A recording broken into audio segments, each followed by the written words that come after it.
నాడు సత్యం కంపెనీకి పట్టిన గతే నేడు ఇన్ఫోసిస్ కంపెనీకి పట్టబోతుందని, ఇన్ఫోసిస్ కంపెనీ 32,000 కోట్ల రూపాయల ట్యాక్స్ని ఎగ్గొట్టింది అనేటువంటి వార్తలు ఇప్పుడు సోషల్ మీడియాలో చక్కర్లు కొడుతున్న నేపథ్యంలో సత్యం పట్టిన గతే ఇన్ఫోసిస్కి ఎందుకు పట్టబోతోంది, 32,000 కోట్ల రూపాయలకు సంబంధించినటువంటి ట్యాక్స్ ఇన్ఫోసిస్ సంస్థ ఎందుకు వెచ్చించలేదు అనే దాని మీద మనం విశ్లేషణ చేసుకునేటువంటి ప్రయత్నం చేద్దాం.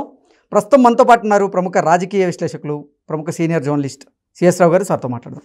Sir hi sir. హలో. నాడు సత్యం కంపెనీకి పట్టినటువంటి గతే నేడు ఇన్ఫోసిస్ కంపెనీకి కూడా పట్టబోతుందని, ఇన్ఫోసిస్ కంపెనీ 32,000 కోట్ల రూపాయలు ట్యాక్స్ని ఎగ్గొట్టింది అనేటువంటి వార్తలు వస్తూ ఉన్నాయి. ఏంటి సార్, ఏ ట్యాక్స్ని ఎగ్గొట్టింది? సత్యంకి పట్టిన గతే ఇప్పుడు ఇన్ఫోసిస్కి ఎందుకు పట్టబోతుంది అంటే ఏం చెప్తారు? ఇప్పుడు ఇన్ఫోసిస్ అనేది ఒక ప్రతిష్టాత్మకమైనటువంటి ఐటీ కంపెనీ. దాంట్లో జాబ్ రావడమే చాలా టఫ్ అంటుంది. అవును. పైగా హైయెస్ట్ పర్సంటేజ్ వచ్చినటువంటి వాళ్ళనే దాంట్లో తీసుకుంటారు. ప్లస్ 10th నుంచి ఇంటర్మీడియట్ కానీ తర్వాత బీటెక్ కానీ ఆ మొత్తం పర్సంటేజ్ చూసిన తర్వాత వాళ్ళు ఒక టెస్ట్ పెట్టి దాంట్లో పాస్ అయిన తర్వాత అప్పుడు 5 రౌండ్లో 6 రౌండ్లో ఇంటర్వ్యూ చేసిన తర్వాత అప్పుడు కానీ దాంట్లో జాబ్ రాదు అని చెప్పి అంటూ ఉంటారు. జాబ్ దాంట్లో వచ్చినా కానీ పర్ఫార్మెన్స్ బాగలేకపోతే ఎప్పుడైనా వాళ్ళని తీసేసే అవకాశం ఉంది. కాబట్టి అక్కడ చాలా స్ట్రిక్ట్గా ఉంటుంది అని చెప్పేసి అంటూ ఉంటారు.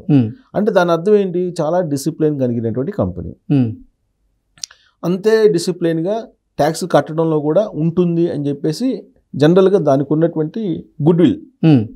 కానీ సడన్గా 32,000 కోట్ల రూపాయల జిఎస్టీ కట్టలేదు అనేటువంటిది ఇప్పుడు ఆ కంపెనీ మీద వచ్చినటువంటి ఒక ప్రధానమైనటువంటి న్యూస్. పేపర్లు తిరిగేస్తే కనుక మొత్తం పేపర్లలో, మొత్తం వరల్డ్ వైడ్ పేపర్లో ఇన్ఫోసిస్కి సంబంధించినటువంటి ఈ 32,000 కోట్ల రూపాయలకు సంబంధించిన వ్యవహారమే బయటకు వచ్చింది. ఇది ఏంటి అసలు అని అంటే,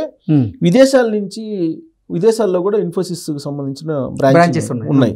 సో విదేశాల నుంచి వచ్చేటువంటి ప్రొడక్ట్స్కి, ఇక్కడి నుంచి వెళ్ళే ప్రొడక్ట్స్కి మధ్యలో మొత్తం మీద ఈ జిఎస్టీకి సంబంధించినటువంటి గోల్మాల్ జరిగింది, ట్యాక్స్కి సంబంధించిన గోల్మాల్ జరిగింది అనేది వాళ్ళు ప్రజెంట్ చేసినటువంటి న్యూస్, ఎవరు న్యూస్ పేపర్లో వచ్చినటువంటి న్యూస్. సో మొత్తం మీద 32,000 కోట్లు అంటే అది చిన్న అమౌంట్ అయితే కాదు. అంటే ఉద్దేశపూర్వకంగా చేస్తేనే అంత తేడా వస్తుంది. అంటే ఇన్ఫోసిస్ మూర్తి గారు ఒక నిజాయితీ పరుడు అనేటువంటి వాదన కొంతమందిలో ఉంది. చాలామంది కూడా మూర్తి గారు సొసైటీకి చాలా సేవ చేస్తూ ఉన్నారు, వారి భార్య కూడా సొసైటీకి చాలా సేవ చేస్తున్నారు, వారు నిజాయితీగా ఉంటారు తప్పితే ఇటువంటి గోల్మాల్ చేయరు, ఆయనకు తెలియకుండా ఏదైనా గోల్మాల్ జరిగిందా అనే దిశగా కూడా కొంతమంది ఆలోచనలు చేస్తూ ఉన్నారు. ఏంటి సార్ అసలు నిజంగా ఈ జిఎస్టీ ఏదైతే ఎగ్గొట్టిన 32,000 కోట్లు ఉన్నాయో అది మూర్తి గారికి తెలిసే జరిగిందా, లేదంటే ఆయన ప్రమేయం లేకుండా ఈ గోల్మాల్ జరిగిందా అంటే ఏం చేస్తారు? ఇప్పుడు ఇలాంటి చర్చే సత్యం కంపెనీ విషయంలో కూడా వచ్చింది 2009లో. ఇప్పుడు సత్యం రామలింగరాజు కంటే సేవా తత్పరుడైతే కాదుగా నారాయణమూర్తి. బైరీ ఫౌండేషన్ పెట్టి ఎప్పటి నుంచో ఆయన సేవ చేస్తున్నాడు సత్యం రామలింగరాజు. బైరీ ఫౌండేషన్ అంటే అందరికీ తెలుసు. ఆయన చేసినటువంటి సేవలు చాలా ఉన్నాయి. ప్లస్ సత్యంలో జాబ్ రావటమే చాలా టఫ్. ప్లస్ సత్యంలో జాబ్ రావటం అంటే అది ఒక పెద్ద అచీవ్మెంట్గా, లైఫ్ అచీవ్మెంట్గా అప్పట్లో భావించేవాళ్ళు. అదొక గ్రేట్నెస్గా ఫీల్ అయ్యేవాళ్ళు, అదొక డిగ్నిటీగా ఫీల్ అయ్యేవాళ్ళు. సత్యంలో జాబ్ రావటం అంటే ఒక వెలిగింది.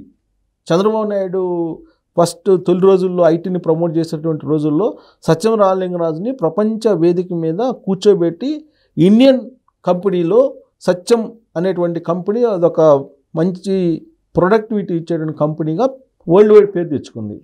అంత పేరు తెచ్చుకున్నటువంటి సత్యం కంప్యూటర్స్ కంపెనీ, సత్యం కంపెనీ ఎందుకు పోయింది అని అంటే, సత్యం కాస్త మైటాస్ చేశారు.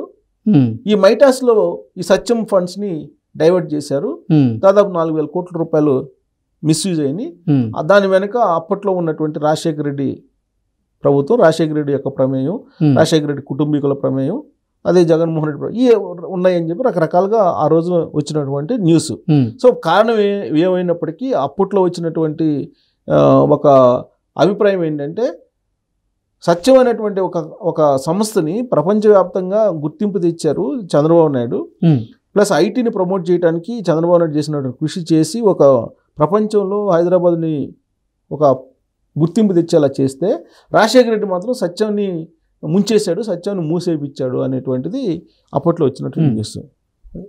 ఇండైరెక్ట్గా 4,000 కోట్లు ఏదో మిస్యూజ్ అయిపోయి మైటాస్ పెట్టించి గందరగోళం చేశారు రాజశేఖర రెడ్డి గవర్నమెంట్, రాజశేఖర రెడ్డి కుటుంబీకుల్లో కొంతమంది అని చెప్పి అప్పట్లో వచ్చినటువంటి న్యూస్. అందుకే చంద్రబాబు నాయుడు ఐటీని ప్రమోట్ చేస్తే ఐటీలో కంపెనీల్లో కూడా కుంభకోణాన్ని తీసుకొచ్చింది రాజశేఖర రెడ్డి అనేది అప్పట్లో వచ్చినటువంటి కొన్ని ఆరోపణలు, కొన్ని న్యూస్ కూడా. సేమ్ అలాంటిది ఇప్పుడు ఇన్ఫోసిస్లో కనిపిస్తుంది. ఇన్ఫోసిస్లో ఏం కనిపిస్తుంది? ఇన్ఫోసిస్ అనేది యాక్చువల్గా అన్ని బ్రాంచ్లు పెట్టింది. ఆంధ్రప్రదేశ్లో ఇన్ఫోసిస్ని రావడం అనేది ఒక పెద్ద అచీవ్మెంట్. అది కూడా జగన్మోహన్ రెడ్డి హయాంలో వైజాగ్లో ఇన్ఫోసిస్ని పెట్టడం జరిగింది. అంటే జగన్మోహన్ రెడ్డికి ఇన్ఫోసిస్ కంపెనీకి మధ్య కొన్ని లావాదేవీలు జరిగాయి అనేది ఇప్పుడు తాజాగా ఈ 32,000 కోట్ల రూపాయల ట్యాక్స్ గోల్మాల్ వ్యవహారం బయటకు వచ్చిన తర్వాత స్ప్రెడ్ అవుతున్నటువంటి ఒక న్యూస్ గ్యాసప్ అనుకోవచ్చు సోషల్ మీడియాలో. అంటే జగన్మోహన్ రెడ్డి 5 సంవత్సరాల పరిపాలనలో చెప్పుకోదగ్గ కంపెనీలు కానీ చెప్పుకోదగ్గ పరిశ్రమలు కానీ తీసుకురాలేదు అనేది ఆయన మీద ఉన్నటువంటి ప్రచారం. ప్లస్ అది కూడా నిజమే. ఆయన ఎక్కడ కూడా ఉపాధి అవకాశాలు కల్పించే పరిశ్రమలు తీసుకురాలేదు, కంపెనీలు తీసుకురాలేదు. కానీ ఇన్ఫోసిస్ మాత్రం వచ్చింది.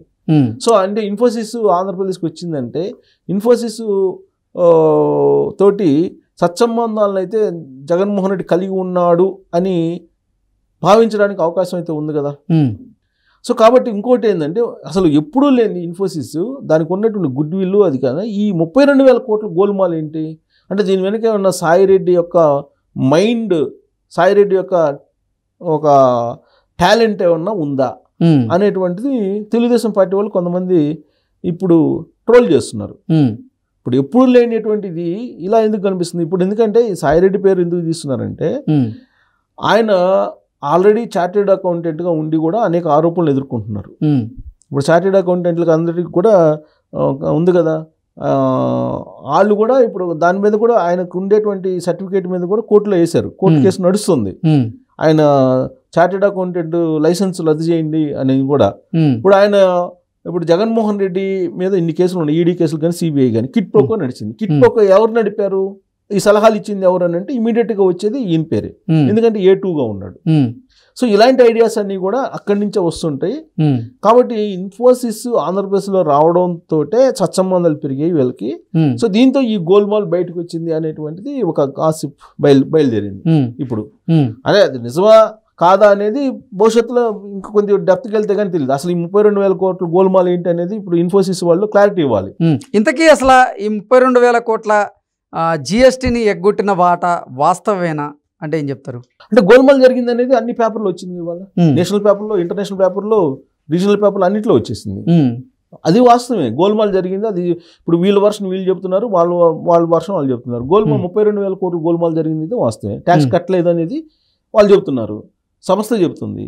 అంటే ఇన్ఫోసిస్ కాదు, ట్యాక్స్ డిపార్ట్మెంట్ చెప్తుంది కట్టలేదని. వీళ్ళేమంటున్నారు అది విదేశాల నుంచి సంబంధించినటువంటి ట్రాన్సాక్షన్స్లో వచ్చినటువంటి డిఫరెన్స్ అనేది వీళ్ళు వివరణ ఏదో ఇచ్చేటువంటి ప్రయత్నం చేస్తున్నారు. మొత్తం మీద గోల్మాల్ అనొచ్చు దాన్ని. గోల్మాల్ ఏదో జరిగింది, ఆ గోల్మాల్లో ఏముంది, నిజమైంది అబద్ధం ఏంది అనేది తేలాల్సి ఉంది. అయితే అసలు ఈ గోల్మాల్ వెనక ఎవరున్నారు, ఎందుకు ఈ గోల్మాల్ వ్యవహారం నడిచింది అని అంటే గతంలో సత్యం రామలింగరాజు సత్యం కంపెనీకి సంబంధించినటువంటి గోల్మాల్ ఏ విధంగా జరిగింది రాజశేఖర రెడ్డి టైంలో, ఇప్పుడు కూడా దీని వెనక ఏదో ఉంది. దీని వెనక ఏదో రాజకీయ పార్టీకి సంబంధించినటువంటి ఇష్యూ ఉంది. అది కూడా జగన్మోహన్ రెడ్డికి సంబంధించినటువంటి లేదంటే వైఎస్ఆర్ కాంగ్రెస్ పార్టీకి సంబంధించినటువంటి ఏదో ప్రమేయం ఉంది అనేటువంటి ఒక గాసిప్ న్యూస్ అయితే బయలుదేరింది. అది కూడా తెలుగుదేశం పార్టీ సోషల్ మీడియాలో.